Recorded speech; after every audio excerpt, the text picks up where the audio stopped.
Also, by the way, in hy ouderdom groep van 14, 15, 16 tot 19, raak is meer rebellious.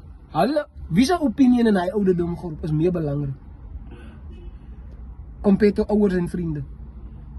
Vir hulle. Vir hulle. As dit hulle vriend. Jou vriend is hy, David. As jy met 'n paar lang skoene by die skool aankom, as jou karakter nie snoeke. Sorry man. Sy is verkeerd, hy is bly om my te traumatize. Hy kom terug. Anyway, gaan As jy met snoeke by die twee sizes groter. Jou opinions van jou ma beteken niks. So, by die tyd wanneer jou brasse vir jou sê, en het kom over time. Jy gaan nie vandag 'n bottel bier saam skool toe vat. Het kom over time. Like, as eers, die bottel gaat die saam ons. Because niemand in hy ouderdomsgroep, niemand wil geïsoleerd wees nie. Sy was aan met sommies wees, sy was aan met sommies speel, julle hang uit. Iemand sê, nee, vat 'n dop. Het remind my die eens ook wat ek gesien het. Sy het nou praat oor die taxi drywer wat die mense alles moet die mense se monne opbou by die huis. Hy moet die OC Sy sê dit nog mooi. Ja, ek wil nog nie.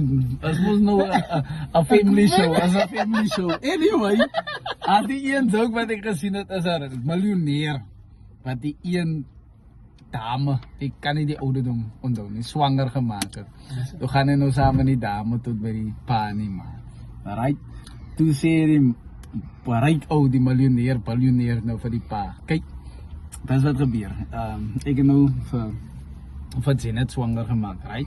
As dit 'n meisie is en dan gaan sy die besigheid kry, sy gaan hy besigheid kry, sy gaan soveel geld, sy gaan 10 miljoen erf dinges en dinges, whatever the case, which means die dogter is basically opgeset for life.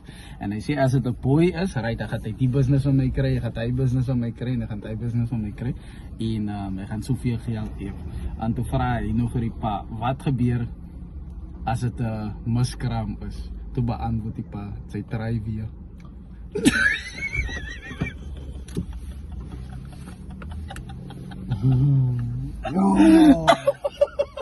Hey! Sy try weer. Dis hoekom ek sê my broer. Money talks, meneer. Money talks.